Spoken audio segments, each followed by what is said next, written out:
എത്രയോ ഫ്ലോപ്പുകൾ കണ്ടേക്കുന്നു. അപ്പം ഫ്ലോപ്പും ഹിറ്റും എന്നൊക്കെ പറയുന്നത് ഒരു സിനിമ ജീവിതത്തിൽ അല്ലെ ഒരു സിനിമയെ സംബന്ധിച്ച് അത് അതിന്റെ ഘടകമാണ്, അത് അതിന്റെ ഒരു ഭാഗമാണ്. ഇപ്പം എല്ലാ ആർട്ടിസ്റ്റുകളും എത്രയോ സിനിമകൾ അഭിനയിക്കുന്നു, ഇറ്റ്സ് അപ്പ് ആൻഡ് ഡൗൺ ഉണ്ട് ഹിറ്റും ഫ്ലോപ്പും എന്ന് പറയുന്ന കാര്യത്തിൽ. ഈ സിനിമ എന്ന് പറയുന്നത് ജനങ്ങളെല്ലാം വളരെയധികം സന്തോഷിക്കണം. ഇപ്പൊ എല്ലാ തരം സിനിമകളും ജനങ്ങൾ ഇപ്പൊ ഏറ്റെടുത്തു കഴിഞ്ഞാൽ എല്ലാവർക്കും കണക്ട് ആവണമെന്നില്ല, അത് നമ്മൾ ആക്സെപ്റ്റ് ചെയ്യുന്നു.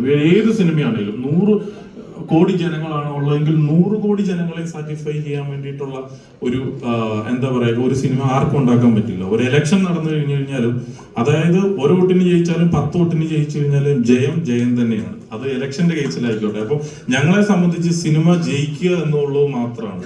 അതായത് ഒരു നല്ല സിനിമ എടുത്തു, നന്നായിട്ട് ഒരു നല്ല റിസൾട്ട് കിട്ടും, അതിന്റെ കറക്റ്റ് ആയിട്ടുള്ള ഓഡിയൻസിലേക്ക് ആ സിനിമ കൊണ്ടുപോയി എത്തിക്കുക എന്നുള്ളതാണ് ആ സിനിമയുടെ പിന്നിൽ പ്രവർത്തിക്കുന്നവരുടെ ലക്ഷ്യം. അത് അതിന്റെ നിർമ്മാതാവായിക്കോട്ടെ. ഇതൊരു ഫാമിലി സിനിമയാണെങ്കിൽ ഇത് ഫാമിലി ഓഡിയൻസിനെ വന്നിട്ട് ടാർഗറ്റ് ചെയ്യിക്കുക.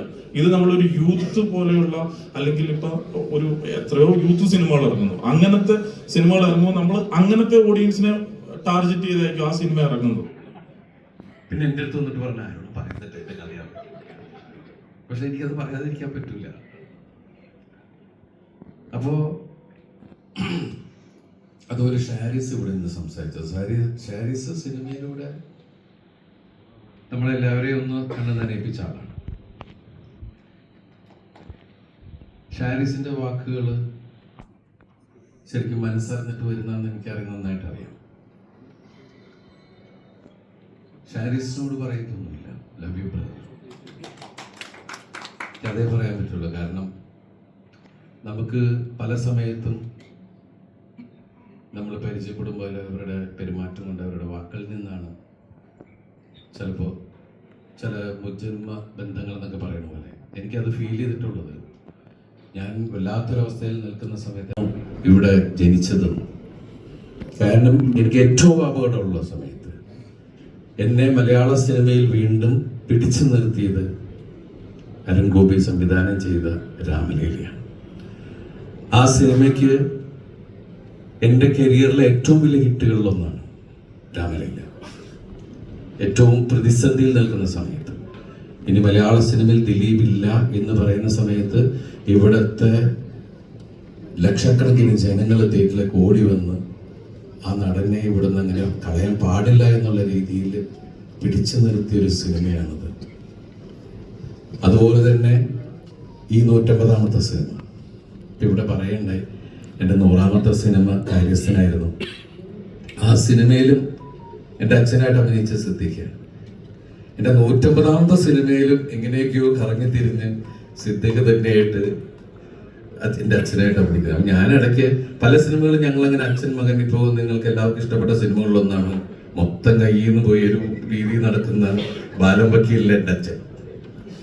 അപ്പൊ ഞാനിടയ്ക്ക് ഫോണിൽ അച്ഛാ എന്ന് പറഞ്ഞാൽ വിളിക്കണേ, അങ്ങനെ ഒരു ചില ബന്ധങ്ങൾ ഉണ്ടാവാന്ന് പറയില്ല.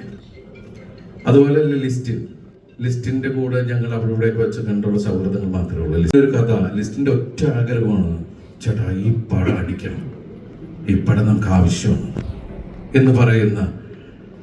കാരണം ഞാനൊരു നിർമ്മാതാവാണ്, അദ്ദേഹത്തിന്റെ സുഹൃത്തുക്കളും അല്ലെങ്കിൽ മറ്റുള്ള ഹീറോസ് ഒക്കെ ആയിട്ട് സിനിമ ചെയ്യുന്ന ഒരാളാണ്. പക്ഷേ ഇപ്പൊ ഷാരിസ് പറഞ്ഞ പോലെ അദ്ദേഹത്തിന്റെ ചെറുപ്പകാലത്ത് ഞാൻ അദ്ദേഹത്തെ ഒരുപാട് ചിരിപ്പിച്ചിട്ടുണ്ട് എന്നുള്ളതാണ്, അല്ലെങ്കിൽ ചിന്തിപ്പിച്ചിട്ടുണ്ട്.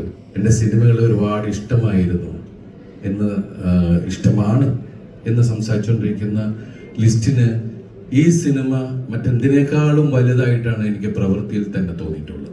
സത്യം പറഞ്ഞ ഈ സിനിമ വരുമ്പോൾ, ഈ സിനിമ റിലീസാവുന്ന നിമിഷം വരെ വലിയ പരസ്യങ്ങളൊന്നും ഇല്ലാതിരുന്ന സിനിമയാണ്. ഈ സിനിമയ്ക്ക് ഏറ്റവും കൂടുതൽ പരസ്യം തന്നത് ഇവിടുത്തെ മലയാളി പ്രേക്ഷകരാണ്. കാരണം മൗത്ത് പബ്ലിസിറ്റി എന്ന് പറയുന്ന ആ പബ്ലിസിറ്റി ഏറ്റവും വലുതാണ്.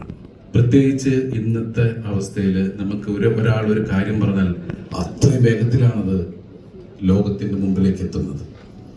അതിന് സഹായിക്കുന്നത് ശരിക്കും പറഞ്ഞാൽ ഈ സിനിമയിൽ ഏറ്റവും എടുത്തു പറയേണ്ട ഒന്ന് തന്നെയാണ് നമ്മൾ സോഷ്യൽ മീഡിയയിലൂടെ. കാരണം ഈ സിനിമയുടെ ഒരു വലിയ പ്രസ് മീറ്റും കാര്യങ്ങളൊക്കെ വെക്കുന്ന സമയത്ത് ഒരു കൊച്ചു വേടിയിൽ നിന്നാണെങ്കിൽ നമുക്ക് വേണമെങ്കിൽ ഈ സിനിമയുടെ മൊത്തം കഥ പുറത്തേക്ക് പോകാം.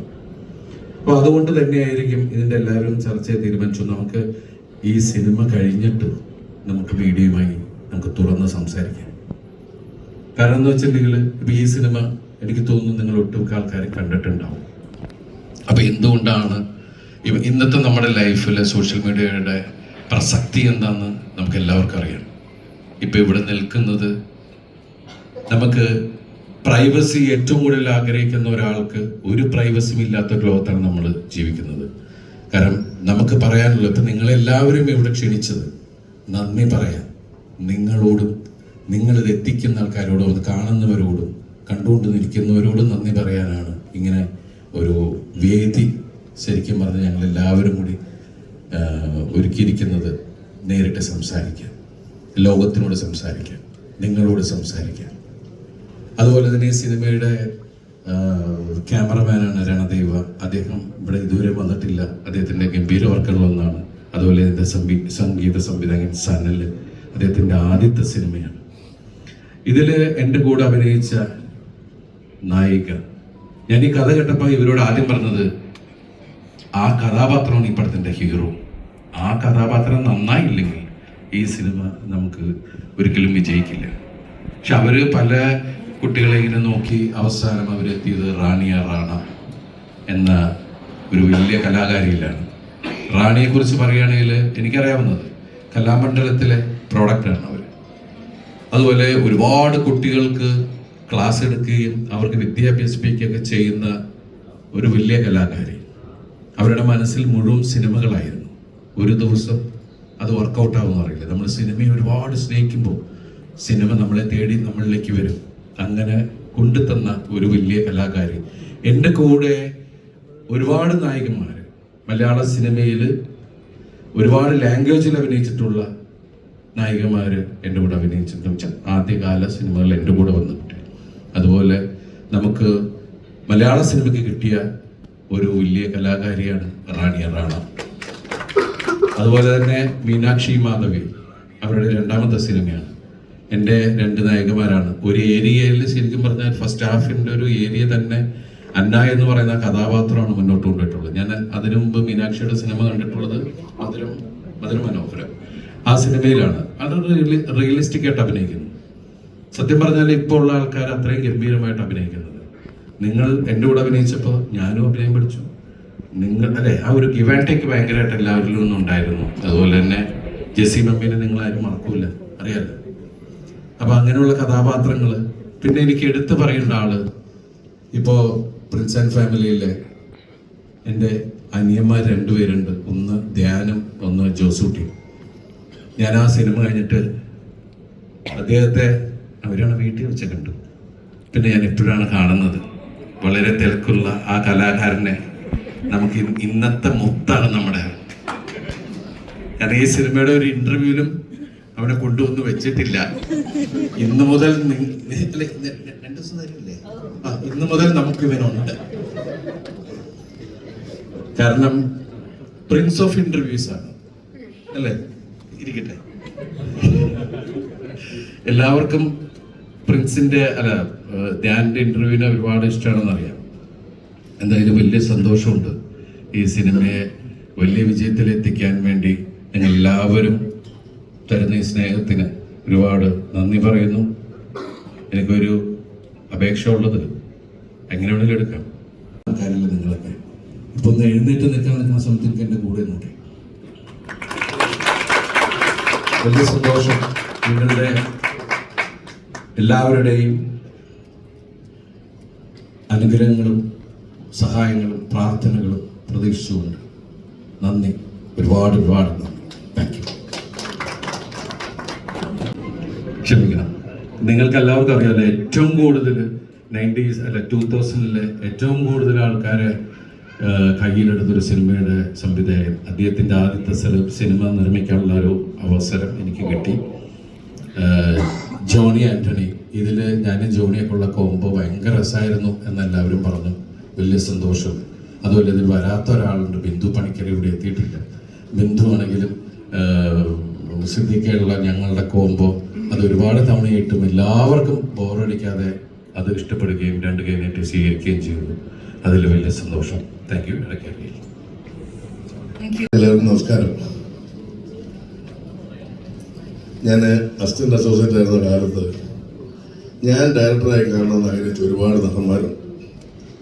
നമ്മുടെ അസിസ്റ്റന്റ് അശോകൻ ചേട്ടൻ, സെലിം കുമാർ, അനീഫ് ഖാൻ, ഒടിയൂർ ഉണ്ണികൃഷ്ണൻ ചേട്ടൻ, നരേന്ദ്രപ്രസാദ് സാർ, പിന്നെ ഫറീസ് ചേട്ടൻ. സിദ്ദിഖേട്ടൻ എന്നോട് അഭിനയിച്ചിട്ട് അധികം അഭിനയിച്ചിട്ടില്ല, അല്ലെങ്കിൽ സിദ്ദിഖേട്ടൻ അഭിനയിച്ചിട്ടുണ്ട്. അപ്പോൾ ഇവര് പ്രൊഡ്യൂസേഴ്സൊക്കെ വരുമ്പോൾ പറയും ജോണിക്ക് ഒരു പണം കൊടുക്കുക എന്ന് പറഞ്ഞ പോലെ നമ്മൾ വർക്ക് ചെയ്യുന്ന സമയത്തും ഇപ്പം ഞാൻ നടനായി നമ്മൾ ചില അസിസ്റ്റന്റ് അസോസിയേറ്റുകളെ കാണും. അവരുടെ കഷ്ടപ്പാട്, അവരുടെ ആത്മാർത്ഥത, അവരുടെ ഡയറക്ടറോടുള്ള കൂറ്, ആ പ്രൊജക്ടറോടുള്ള കൂറ്. അപ്പം നമ്മൾ ആഗ്രഹിക്കും ഇയാളൊരു ഡയറക്ടറായിരുന്നെങ്കിൽ. അങ്ങനെ ഞാൻ ആഗ്രഹിച്ചിട്ടുള്ള മലയാളത്തിലെ അസോസിയേറ്റ് ഡയറക്ടേഴ്സിൽ അസിസ്റ്റന്റ് ഡയറക്ടേഴ്സ് ഒരാളാണ് ബിൻഡോ. നമുക്ക് തോന്നിയിട്ടുണ്ട് ബിൻഡോ ഒരു ഡയറക്ടറായിരുന്നെങ്കിൽ. കാരണം നെയ്മറും ഉപചാരവും കൂട്ടജനും 2 ഹിറ്റ് സിനിമകളായിരുന്നു. 2ലും ബിൻഡോ ആയിരുന്നു അസോസിയേറ്റ്. പിന്നെ ഈ സിനിമ എനിക്കൊരു സ്പെഷ്യലാണ്. കാരണം ഈ ഷാരിസ് എനിക്ക് വേഷം തന്ന സന്തോഷം, ദിലീപായിട്ടുള്ള കോമ്പിനേഷൻ. കാരണം ഞാൻ അസിസ്റ്റന്റ് ഡയറക്ടറായിരുന്ന കാലത്ത് ദിലീപായിട്ട് ഉദയവര സുൽത്താൻ, മായപ്പന്മാൻ. അപ്പോൾ ഈ മായപ്പനി സിനിമ അസിസ്റ്റന്റ് ഡയറക്ടറായിരുന്നു. പിന്നെ അസോസിയേറ്റ് ആയിട്ട് പറക്കും തളിക, കുഞ്ഞിക്കൂനൻ, ഡയറക്ടറായിട്ട് മൂസ, കൊച്ചി രാജാവ്, ഗരുഡ്. ഈ സിനിമകളെല്ലാം വിജയചിത്രങ്ങളായിരുന്നു. അപ്പോൾ എനിക്ക് ഭയങ്കര ആഗ്രഹമുണ്ടായിരുന്നു ദിലീപുമായിട്ട് ഒരു കോംബോ ചെയ്തിട്ട്. എനിക്കത് ആദ്യമായിട്ട് ദിലീപായിട്ട് ഇത്ര സ്ക്രീൻ സ്പേസ് ഉള്ളൊരു സിനിമയായിരുന്നു. അപ്പോൾ അങ്ങനത്തെ ഒരു ക്യാരക്ടർ ചെയ്തിട്ട് ഒരു സിനിമ ഇത് ഹിറ്റാക്കാൻ, അതെനിക്കൊന്നും എല്ലാ പടങ്ങളും ഹിറ്റാണെന്ന് ഞാൻ ആഗ്രഹിക്കും, വർക്ക് ചെയ്തിട്ടുള്ളതല്ല. പക്ഷെ എനിക്കെന്തോ ഭയങ്കര ഒരു ആവശ്യമായിരുന്നു. കാരണം എൻ്റെ പ്രിയപ്പെട്ട ദിലീപിനോട് ഞാൻ അഭിനയിച്ച സിനിമ ഇത്രയും, പിന്നെ ബിന്നോട് സിനിമ, ഷാരിസിൻ്റെ സിനിമ, ലിസ്റ്റിൻ്റെ സിനിമ, ഇത് ഓടണമെന്നുള്ള വലിയൊരു ആഗ്രഹമായിരുന്നു. അപ്പോൾ അതിന് വഴിയൊരുക്കിയ സർവശക്തനായ ദൈവത്തിനും, പിന്നെ വിമർശനങ്ങളെ പോലും വിമർശിച്ച് ഈ സിനിമ നിങ്ങളൊന്നും പറയുന്നവരല്ല, ഇത് ഒരുപാട് ചിരിക്കാനുള്ള ഞങ്ങളുടെ ദിലീപിൻ്റെ നല്ല തമാശ ഉള്ളൊരു കുടുംബചിത്രമാണെന്ന് മനസ്സിലാക്കി തിയേറ്ററിൽ പോയ ഈ നാട്ടിലെ നല്ല കുടുംബ പ്രേക്ഷകർക്ക് നന്ദി അറിയിച്ചുകൊള്ളുന്നു. ഇനി ഇതുപോലുള്ള ഒരുപാട് അത്ഭുതങ്ങൾ, സന്തോഷങ്ങൾ ജീവിതത്തിൽ ഉണ്ടാവട്ടെ എല്ലാവർക്കും എന്ന് ആത്മാർത്ഥമായിട്ട് പ്രാർത്ഥിക്കുന്നു. പിന്നെ ഞാൻ പറഞ്ഞില്ല, ഒരിക്കലും എല്ലാവർക്കും വിനീതമായ നമസ്കാരം. ഒരു സിനിമ വിജയിച്ചതിൻ്റെ വലിയ സന്തോഷത്തിലാണ് ആ സിനിമയിൽ പ്രവർത്തിച്ച ഞങ്ങളെല്ലാവരും. ആ സന്തോഷത്തിൻ്റെ പ്രധാന കാരണം എന്ന് പറയുന്നത്, ഒരു സിനിമ വിജയിക്കാൻ വളരെ ബുദ്ധിമുട്ടുള്ളൊരു കാലഘട്ടത്തിലാണ് നമ്മളിപ്പോൾ. മുമ്പൊക്കെ ഞാനൊക്കെ സിനിമയിൽ വന്ന കാലത്ത്, അത് 40-40 വർഷം മുമ്പുള്ള കാര്യമാണ്, ഒരു സിനിമ വിജയിക്കുക എന്ന് പറയുന്നത് അത്ര ബുദ്ധിമുട്ടുള്ള കാര്യമല്ല. കാരണം മലയാളത്തിൽ ഇറങ്ങുന്ന സിനിമകൾ വളരെ കുറവാണ്. അത് അന്ന് തിയേറ്ററുകൾ ഒരുപാടുണ്ട്. അപ്പോൾ ഒരു സിനിമ വലിയ ഹിറ്റാകുന്നു എന്ന് പറയുന്നതും അതിൻ്റെ 100ാം ദിവസം ആഘോഷിക്കുന്നതൊക്കെ അന്നൊരു ചടങ്ങുകളായിട്ട് നടക്കുമായിരുന്നു. ഇന്നിപ്പോൾ അതല്ല. ഒരു സിനിമ വിജയിച്ചാൽ തന്നെ, അത് പ്രേക്ഷകർ 2 കൈ നീട്ടി സ്വീകരിച്ചാൽ തന്നെ, എനിക്ക് മുമ്പ് സംസാരിച്ചവർ പറഞ്ഞതുപോലെ റിവ്യൂവേഴ്സ് എന്ന് പറഞ്ഞിട്ട് കുറേ പേര് വന്നിട്ട് ആ സിനിമയെ ഡിഗ്രേഡ് ചെയ്യുക, സിനിമ കൊള്ളില്ല എന്ന് പറയാം, ആ സിനിമ കാണരുതെന്ന് പറയാം. ഇതൊന്നും മുമ്പുണ്ടായിരുന്ന ഒരു കാര്യമല്ല. ഇപ്പോൾ അങ്ങനെയല്ല. ഒരു സിനിമ വിജയിച്ചാൽ പോലും, ജനങ്ങൾ ആ സിനിമ ഇഷ്ടപ്പെട്ടാൽ പോലും ഒരുപാട് പേര് അതിനെ, ആ സിനിമയെ പരാജയപ്പെടുത്താൻ, അതല്ലെങ്കിൽ ആ സിനിമ ഒരു പരാജയമായിരുന്നു, അതിൻ്റെ തിയേറ്റർ കളക്ഷൻ ഇത്രയും ഉണ്ടായിരുന്നുള്ളൂ, അങ്ങനെയായിരുന്നു ഇങ്ങനെയായിരുന്നു എന്നൊക്കെ പറഞ്ഞ് ഒരു സിനിമയെ മോശമാക്കാൻ ഒരുപാട് ശ്രമങ്ങൾ നടക്കുന്ന ഒരു കാലഘട്ടത്തിലാണ് നമ്മളിപ്പോൾ ഉള്ളത്. അതുകൊണ്ടാണ് ഞാൻ പറഞ്ഞത്, ഈ സിനിമ അതിനെല്ലാം തരണം ചെയ്തുകൊണ്ട് ഈ സിനിമ ഒരു വൻ വിജയമാക്കി തീർത്ത പ്രേക്ഷകരോട് ഈ അവസരത്തിൽ ഞങ്ങളെല്ലാവരും നന്ദി പറയുകയാണ്. ഈ സിനിമയെ മോശം പറയുന്ന റിവ്യൂവേഴ്സിനെ വരെ ചീത്ത പറയുന്ന ഒരു പ്രവണതയാണ് ഇപ്പോൾ നമ്മൾ കണ്ടിട്ടുള്ളത്. ഒരുപാട് പേര് സിനിമ മോശമാണെന്ന് പറഞ്ഞു മറ്റുള്ളവർ അതിനെതിരെ ബ്ലോഗ് ചെയ്തിട്ടൊക്കെ ആ സിനിമ നല്ലതാണെന്നും ആ സിനിമയെ കുറ്റം പറയുന്ന ആളുകളെ വിമർശിക്കുകയും ചെയ്യുന്നത് നമ്മൾ കണ്ടു. ഈ സിനിമ പ്രേക്ഷകരുടെ ഇടയിലേക്ക് അത്രയും നല്ല രീതിയിൽ എത്താൻ സാധിച്ചതുകൊണ്ടാണ് അങ്ങനെ പ്രേക്ഷകരുടെ ഭാഗത്തു നിന്നൊരു സ്വീകരണം ഈ സിനിമയ്ക്കുണ്ടായത്. ഈ സിനിമ ഒരു വിജയമാക്കി തീർത്ത എല്ലാവരോടും ഞാൻ എൻ്റെ ഹൃദയത്തിൻ്റെ ഭാഷയിൽ നന്ദി പറയുന്നു. പിന്നെ ഞാൻ വ്യക്തിപരമായിട്ട് പറഞ്ഞാൽ, ഇതിപ്പോൾ ഈ ഒരു വിജയം, ഞാൻ ഇതിനു മുമ്പും അഭിനയിച്ച ഒരുപാട് സിനിമകൾ വൻ വിജയങ്ങളായി തീർന്നിട്ടുണ്ട്. അത് ഞാൻ ആസ്വദിച്ചിട്ടുണ്ട്, അത് എൻജോയ് ചെയ്തിട്ടുണ്ട്. അതുപോലെയല്ല, ഈ സിനിമ കൊണ്ട് സിനിമാ ജീവിതം തുടങ്ങിയ കുറേ കലാകാരന്മാർ ഈ സിനിമയിലുണ്ട്. ആദ്യമായി സിനിമ സംവിധാനം ചെയ്ത, ആദ്യമായി സിനിമയിൽ നായികയായിട്ട് അഭിനയിച്ച ആൾ, അവരൊക്കെ അവരുടെ ഒരു ജീവിതം, സിനിമാ ജീവിതം ഇതിൽ ആരംഭിക്കുകയാണ്. അവരുടെ സ്വപ്നങ്ങൾ സാക്ഷാത്കരിക്കപ്പെട്ടതിൻ്റെ സന്തോഷം അപ്പം ഞാനൊക്കെ അനുഭവിക്കുന്നതിനേക്കാൾ 10 മടങ്ങാണ് അവർ ഈ സിനിമയുടെ വിജയം, അതിൽ സന്തോഷം കണ്ടെത്തുന്നത്. അപ്പോൾ അവർക്കും കൂടെ വേണ്ടിയിട്ടാണ് ഈ സിനിമ. അവർക്ക് ദൈവം കൊടുത്ത ഒരു അനുഗ്രഹമായിട്ടാണ് ഞാൻ ഈ സിനിമയെ കാണുന്നത്. ഈ സിനിമ രണ്ട് കൈ നീട്ടി സ്വീകരിച്ച എല്ലാ പ്രേക്ഷകർക്കും, എല്ലാ സിനിമാ പ്രവർത്തകർക്കും, എല്ലാ മാധ്യമ പ്രവർത്തകർക്കും എല്ലാം ഞാൻ നന്ദി പറയുന്നു. പിന്നെ ഈ സിനിമയുടെ ഒരു ചെറിയൊരു വിഷമം എനിക്ക് പറയാനുള്ളത്, ഈ സിനിമയിൽ ഞാനും ദിലീപും കൂടെ ഞങ്ങൾ ആസ്വദിച്ച് ചെയ്ത ഒരുപാട് തമാശ രംഗങ്ങൾ ഉണ്ടായിട്ടുണ്ട്. ഞങ്ങൾ ഒരുപാട് പൊട്ടിച്ചിരിച്ച തമാശ രംഗങ്ങൾ ഈ സിനിമയിലുണ്ടായിരുന്നു. അത് സിനിമയുടെ ലെങ്ത് കൂടിയപ്പോൾ കുറഞ്ഞു പോയതിൽ അത് കുറച്ച് നഷ്ടപ്പെട്ടിട്ടുണ്ട്. അപ്പോൾ അത് ഞങ്ങൾ ഇനി അടുത്ത സിനിമയിൽ കൊണ്ടുവരാം. ഇനിയിപ്പോൾ അത് വേറൊന്നും ചെയ്യാൻ പറ്റില്ല. അപ്പോൾ ഞങ്ങൾ അങ്ങനെ പൊട്ടിച്ചിരിച്ച ഒരുപാട് സന്ദർഭങ്ങൾ ഉണ്ടായിട്ടുണ്ട്. നല്ല നല്ല സന്ദർഭങ്ങൾ പലതും സിനിമയുടെ ലെങ്ത് കൂടി പോയതിൻ്റെ പേരിൽ ഒഴിവാക്കേണ്ടി വന്നിട്ടുണ്ട്. അപ്പോൾ അത് ചെറിയൊരു വിഷമമായിട്ട് നിൽക്കുന്നത്. എങ്കിലും കുഴപ്പമില്ല, അത് വേറെ സിനിമയിൽ അത്തരം തമാശ രംഗങ്ങൾ ഇനിയും കൊണ്ടുവരാം. ഈ സിനിമ വിജയമാക്കി തീർത്ത് എല്ലാവർക്കും ഒരിക്കൽ കൂടി നന്ദി പറയുന്നു. എൻ്റെ ഹൃദയം പറഞ്ഞ നന്ദി, നമസ്കാരം. ഞാൻ ഭയങ്കര ബ്ലെസ്ഡ് ആയിട്ടാണ് ഫീൽ ചെയ്യുന്നത്. ബിക്കോസ് 150ാമത്തെ പടം ചെയ്ത് നിൽക്കുന്ന ദിലീപേട്ടൻ്റെ കൂടെ എൻ്റെ ആദ്യത്തെ പടം ഇങ്ങനെ ചെയ്ത് സക്സസ് ആയി എന്നറിയുമ്പോൾ ഇതിനേക്കാളും ഒന്നും എനിക്ക് ദൈവത്തിനോട് ചോദിക്കാനില്ല. ഇനിയും എല്ലാവരും സപ്പോർട്ട് ചെയ്യുക. നല്ല രീതിക്ക് റെസ്പോൺസ് പുറത്തേക്ക് പോകുമ്പോൾ ഭയങ്കര സന്തോഷമാണ്. ജെന്യൂൻ ആയിട്ടുള്ള അഭിപ്രായങ്ങൾ പുറത്ത് വന്ന് ഓഡിയൻസ് തിയേറ്ററിലേക്ക് വന്ന് തിയേറ്റർ റെസ്പോൺസ് വന്ന് കണ്ടപ്പോൾ ഭയങ്കര ഇമോഷണലായി. ബിക്കോസ് തിയേറ്ററിൽ പോയപ്പം എല്ലാവരും ഭയങ്കര ഇമോഷണലായിട്ട് കരയുന്നു. അതുപോലെ ചെറിയ എനിക്ക് ഏറ്റവും ഇഷ്ടപ്പെട്ടത് എന്താണെന്ന് പറഞ്ഞാൽ ചെറിയ കുട്ടികളും വലിയ അമ്മമാരൊക്കെ, ഐ ഡോണ്ട് നോ വെദർ അവർക്ക് യൂട്യൂബിനെ കുറിച്ച് അത്ര അറിയുമോയെന്ന് അറിയില്ലെങ്കിലും ചെറിയ കുഞ്ഞു കുട്ടികളൊക്കെ വന്നോട് ചിഞ്ചു ചിഞ്ചു എന്ന് പറഞ്ഞാൽ ഓടി വരുന്നു. ഇത് കണ്ടപ്പോൾ ഭയങ്കര സന്തോഷമായി. അവരുടെ മനസ്സിലൊക്കെ ഇഷ്ടം തോന്നി എന്ന് അറിഞ്ഞപ്പോൾ. അതുപോലെ എനിക്ക് ദൈവത്തിനോടും I just want to say thanks to the universe. എന്നെ 20 വർഷവും ഗിവപ്പ് ചെയ്യാതെ വെയിറ്റ് ചെയ്യാനും ഇതിനു വേണ്ടി, അതായത് ഞാൻ തിരഞ്ഞുകൊണ്ടിരിക്കുന്നത് എന്തോ എന്നെയും തിരഞ്ഞുകൊണ്ടിരിക്കുന്നുണ്ടായിരുന്നു എന്നുള്ളതിനൊരു തെളിവാണ് റാണിയൊക്കെ ചിഞ്ചു റാണി കിട്ടിയത്. ബിക്കോസ് ഞാൻ എൻ്റെ പേര് റാണി എന്നാണ്. അപ്പം ഞാൻ ഈ കഥാപാത്രത്തിൽ വരുന്നതിന് ഒരു വർഷം മുൻപ് തന്നെ ഷാരിസ് ചേട്ടൻ്റെ കൈ കൊണ്ട് ചിഞ്ചു റാണി എന്ന കഥാപാത്രത്തിന് എഴുതിയിട്ടുണ്ടായിരുന്നു. അതുപോലെ ഇതിലെ പാട്ട് റാണിയും എഴുതി റാണി. So this is a result. Like നമ്മൾ ഭയങ്കരമായിട്ട് ആഗ്രഹിച്ചു കഴിഞ്ഞാൽ ഈ പ്രപഞ്ചം മൊത്തം നമുക്കത് ഒരു ദിവസം നടത്തി തരും. അതിനുള്ള ചെറിയൊരു എക്സാമ്പിളാണ് ഞാൻ. Thank you so much. Thank you.